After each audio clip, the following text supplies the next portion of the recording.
परमेश्वर ने एक बुत को बनाया जो अभी हमारे पास है, जिसको हम ढांचा कहते हैं। ठीक है, ये ढांचा जो अभी हमारे पास है ये किसने बनाया है? परमेश्वर। ये जो आंखें हैं किसने बनाई? ये कान है जो किसने बनाए? ये हाथ है जो किसने बनाए? ये पैर है जो किसने बनाए? हमारे शरीर का एक एक भाग, एक एक पार्ट जो है ये परमेश्वर ने अपने हाथों से बनाया है। जो पूरी चीजें, जो कायनात है, जो सृष्टि है, परमेश्वर ने सिर्फ कहा और वो हो गया। परमेश्वर ने कहा सूर्य बन जाए और सूर्य बन गया। परमेश्वर ने कहा तारे बन जाए और तारे बन गए। और परमेश्वर ने कहा पेड़ पौधे उगाए और कलाम कहता है वैसे ही सब कुछ हो गया। परमेश्वर के कहने से सब कुछ हुआ। पर जब परमेश्वर ने मनुष्य की सृष्टि की, मनुष्य को बनाया, तो कलाम कहता है कि परमेश्वर ने अपने हाथों से काम किया।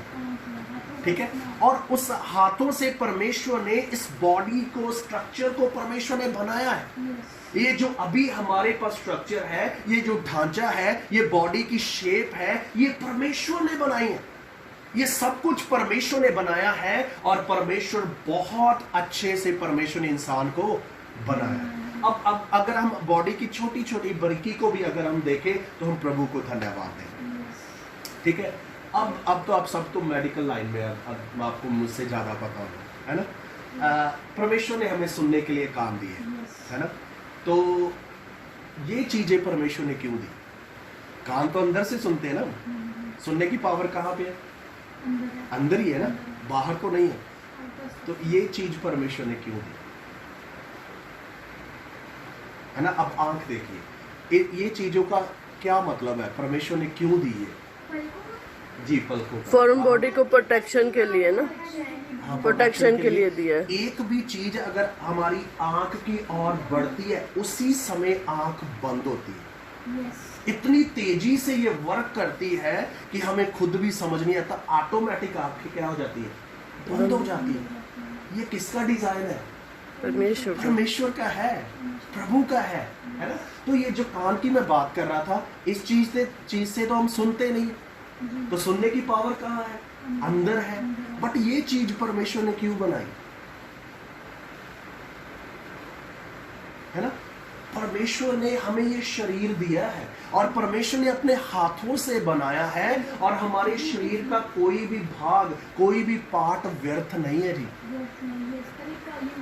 जी जी जी जी जी, है ना। अब मैं बात करूंगा ना, ये जो हमारी चीजें हैं, है ना, ये पहले आवाज यहाँ पे टकराती है, फिर अंदर जाती है। अगर ये चीज ना हो तो आवाज सीधा निकल जाएगी। ठीक है, समझ रहे? तो पहले आवाज अगर मैं बोल रहा हूं तो पहले यहाँ पे टकरा रही है और फिर आगे जा रही है, तभी आप मुझे सुन पा रहे हैं, है ना। तो कहने का मतलब है हमारे बॉडी का एक एक पार्ट जो है वो परमेश्वर ने अपने हाथों से बनाया है। और कलाम कहता है कि जब परमेश्वर ने बॉडी को तैयार किया और फिर कलाम कहता है कि परमेश्वर ने अपना सांस उसमें फूका और वो जीवित प्राणी हो गया। ठीक है जी। कब हुआ? हाँ, 6th डे में हुआ। बट कब हुआ? जब परमेश्वर ने अपना सांस फूका, तब उसमें जान आई, तब उसमें प्राण आया, तब उसमें आत्मा आया। ठीक है जी। तो अभी जो सांस हम ले रहे हैं ये किसकी है जी? परमेश्वर की है, हमारी नहीं है। ठीक है जी। ये जो हम सांस ले रहे हैं, ये हम देख रहे हैं, हम सुन रहे हैं, हम चल रहे हैं, हम खा रहे हैं, हम एंजॉय कर रहे हैं और अपने जीवन के लिए प्रभु को धन्यवाद दे रहे हैं। ये जीवन किसका है? प्रभु का है, परमेश्वर का है। इसीलिए बाइबल बताती है परमेश्वर ने इस जीवन की हदों को भी ठहराया हुआ है। कलाम कहता है, वचन कहता है कि परमेश्वर ने इंसान के सालों को गिना हुआ है, महीनों को गिना हुआ है और दिनों को भी गिना हुआ है। और कोई भी इंसान इन हदों को पार नहीं कर सकता। परमेश्वर ने सीमाएं ठहराई है, परमेश्वर ने दिन नियुक्त किए हुए हैं। और कलाम कहता है कि जब वो समा पूरा हो जाता है तो इंसान क्या कर जाता है? इस संसार से, दुनिया से चला जाता है। और आपको पता है हॉस्पिटल्स में भी हमें ऑक्सीजन देने की मतलब ट्राई करते हैं डॉक्टर, बट कितनी देर, है ना। समझ रहे? जो परमेश्वर ने सांस दिया वो परमेश्वर का है, वो प्रभु का है, और इसके लिए परमेश्वर हमसे कोई भी पैसा नहीं लेते। हम सांस ले रहे हैं ना, परमेश्वर ने कुछ मांगा?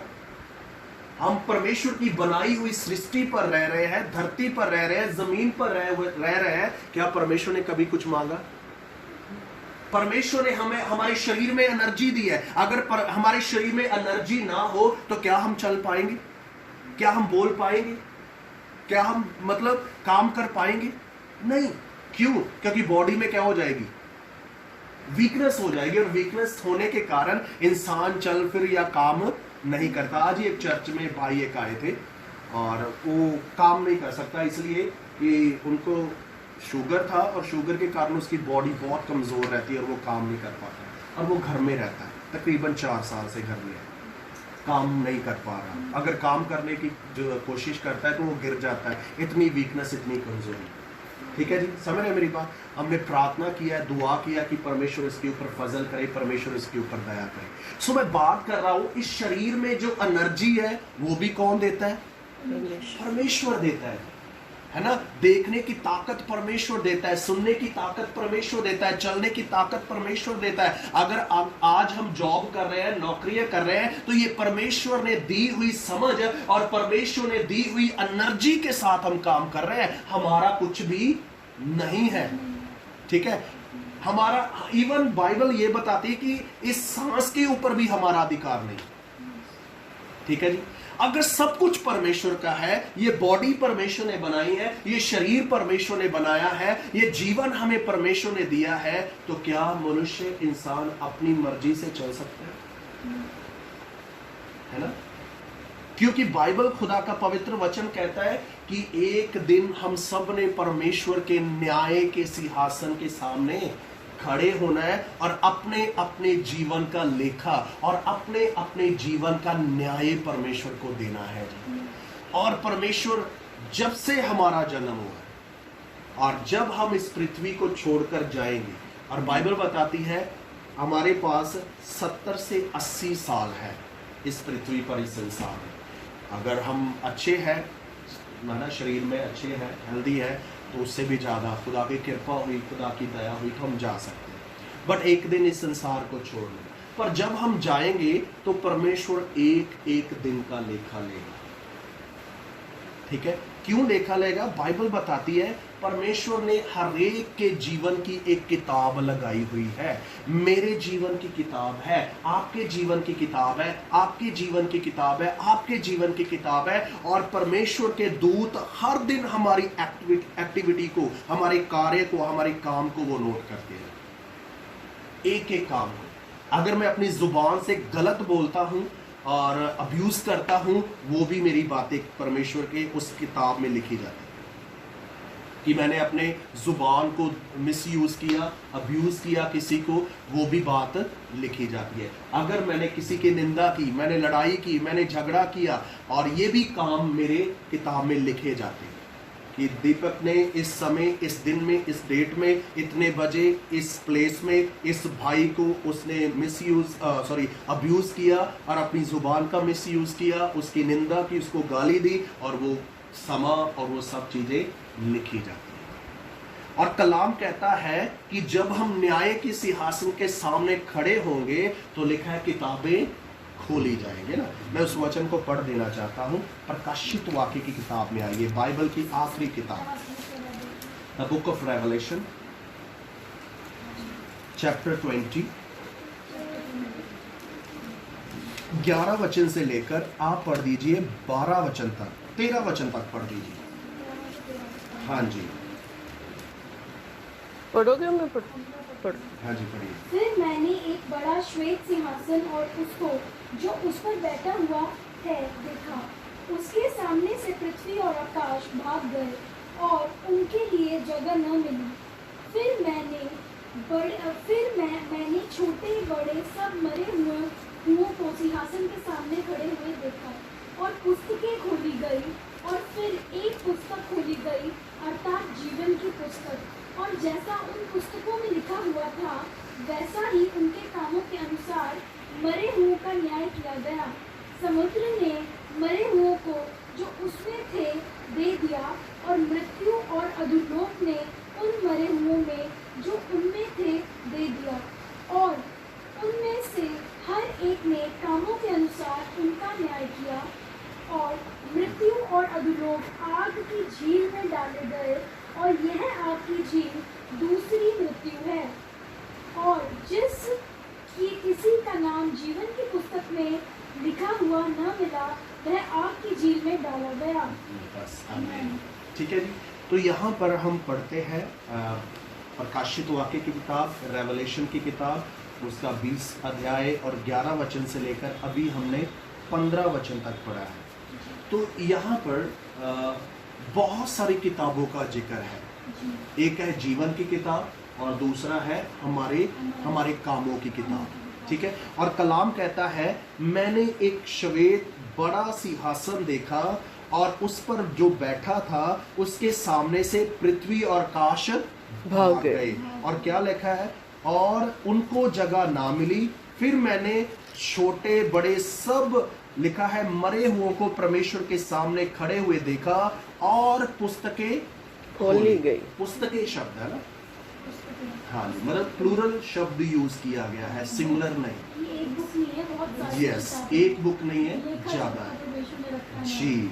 ठीक है जी। सो बहुत सारी किताबें, और कलाम क्या कहता है? किताबें खोली गई और फिर एक और पुस्तक खोली गई, अर्थात जीवन की पुस्तक। हमारे कामों की किताब अलग है और जीवन की किताब एक अलग है। और कलाम क्या कहता है?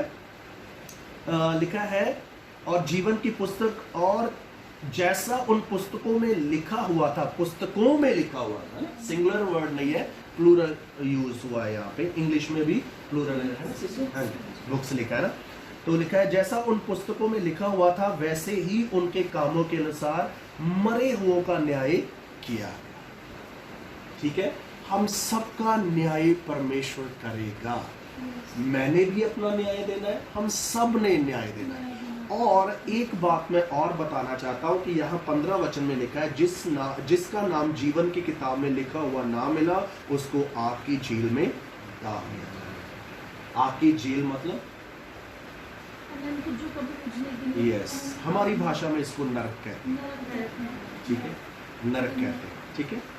तो लिखा है, उसको कहाँ डाला जाएगा? नरक की आग। अब जीवन की किताब में नाम होना जरूरी है।